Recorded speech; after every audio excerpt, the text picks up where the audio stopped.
Mesquite by Jessica Roth. By the time I knew what a boy was good for, my family had left upstate New York for a place out west, where nothing rots too well, and even the fence posts bleach like bone. The hills around our new house were studded with prickly pear, and a cactus some mean somebody decided to call Teddy Bear. Shade was hard to come by. Although we'd moved to Wintersburg, it seemed like winter never came. Not like the ones I'd known, anyway. No snow to silence the low hum of the place. No salt on the roads to rust paint off the cars. We arrived in September, and by February, I'd started to figure out the place. I filled my bookshelf with field guides and rolled the names of plants across my tongue. I learned where things were. Pieces of red jasper turned up where the soil was soft. Wild mint grew in the stream beds. Kestrels, like miniature eagles, perched on sagging telephone wires that crisscrossed the dirt roads. I went for long walks most days after school, collecting whatever caught my eye. I made lopsided piles of seeds and snakeskin around my room. Something else I learned? There was a boy around town.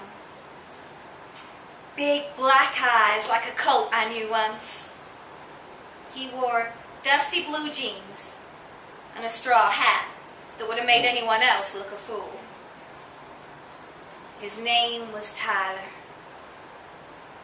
He had something in his mouth all the time, but never words. A toothpick, a hangnail, or one of his Uncle Tom's cigarettes. The first time I heard him say anything, it wasn't much at all. "You're not from here, are you?" The way he said it, it wasn't a question.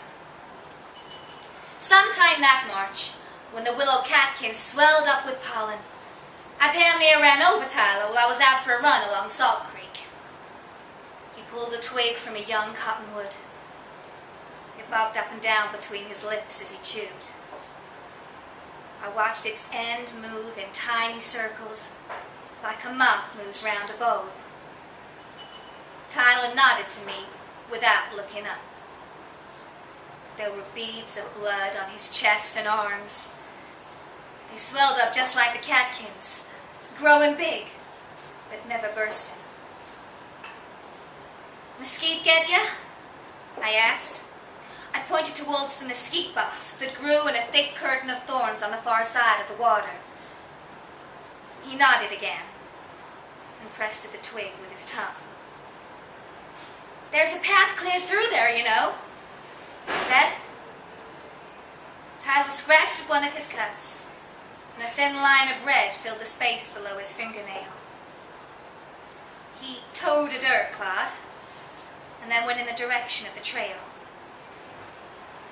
I don't know why, but I followed after him. He didn't look back at me. He didn't look sideways either. Not even when a cloud of sparrows erupted from the scrub, hard enough to blow a gust of wind past his face. "Lets me know I'm still here," Tyler said, out of nowhere. I slowed down, startled, I think, by the sound of him making words. "I come out here every once in a while, take off my shirt, and walk where the branches are low. Reminds me where I am." I thought about asking just what he meant, but then decided against it. He was moving fast. I took extra steps to keep up. I surprised myself when I came up close to Tyler and laid my hand flat against his arm. I was more surprised when he didn't flinch, and instead just looked at me like he was seeing a monsoon break the sky for the first time. I drew my hand back once I realized what I'd done, and once I'd seen those eyes of his looking at me that way. I might have apologized, that it's hard to remember. I was stunned. I stayed right where I was when he started walking again. I stood there, dumb as a tree stump, looking over and over the palm of my hand, speckled red with his blood. The same red as rust, or slick rock. I still remember seeing Tyler undressed for the first time. He held himself up real straight and tall. Not a lick of shyness to him, except maybe something in the way he smoked his cigarette. The way he chewed on the filter a little, so the end was wet when I took it from him. We were in the tack house at his uncle's place, and I could hear the horses outside shaking flies off their backs. I sat in one of the empty saddles slung over a wooden rail and watched him fold and unfold his bare arms while I smoked his camel to its end. "Now you," he said. I blushed. I came down off the saddle as smooth as I could and put my bare toes into a pile of straw. My knees felt unsteady, and I bent them a few times to make sure they'd hold. I can't remember ever being so nervous. I wound up tugging my clothes off like I was in a hurry. Even though it was plenty warm in the tack house, my skin puckered into goosebumps before my shirt even reached the floor. The whole ordeal couldn't have been very sexy, but Tyler didn't seem to mind. I walked home that night with stiff legs and the image of Tyler back in his Wranglers, sprawled out and snoring on top of a straw bale. At some point during the evening, a prickle of hay had got caught in the elastic waistband of my panties. It scratched me raw by the time I made it back to the house. Left a mark. When Tyler finally told me, it was that time of year when the clouds bunched up like sheets every morning and the hills were turning winter brown. His daddy was sick. Not the kind of sick that knocks you off your feet for a week or two, but by the end you're no worse for wear. Tyler's daddy was the kind of sick that no one talks about in a town like Wintersburg. "Must be something in the water," someone would say now and then. And it was. It was in the dry, dusty soil too, which is why everyone and their cattle got nervous every time the wind came up. There were nights Tyler and I fell asleep at his uncle's place. Loose straw palled over top of us to keep warm. He'd started having nightmares. Bad ones, that sent his legs kicking like a spooked rabbit before he'd gulp air and jerk awake. He dreamt that his daddy walked around with no clothes on, his skin translucent, pink and blue. The bones underneath were too big for him. They jumbled together and scraped and knocked. Sometimes, Tyler told me, his daddy would take a deep breath, and the sound that it made was just like wind chimes. The dreams kept up until Tyler's face became all sharp angles and deep pockets filled with shadow. If he wasn't smoking, he wrung his hands. If he didn't do that, he picked up rocks and squeezed them in his fists until his knuckles flashed red and white. He held those rocks a lot, like he was ready to use them as weapons if he had to. It got to be that his gaze darted around a lot, never settling on any one thing for more than a few seconds. Every so often, though, he'd stare. I could never tell what it was he saw. The space between things, maybe. The air. Sometimes it looked to me like he was seeing ghosts. Wind chimes.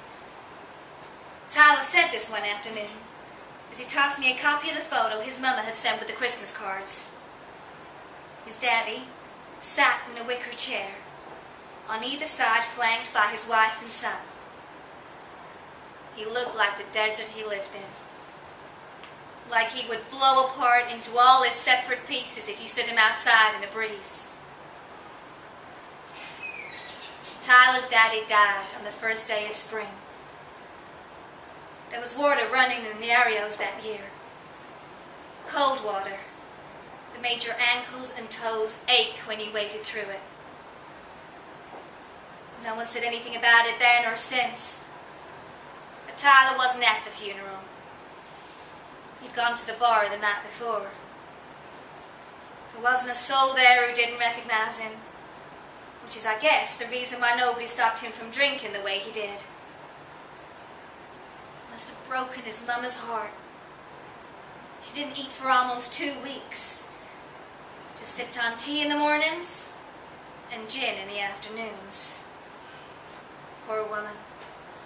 I heard she was out cold by sundown, sweating awful dreams into the sofa.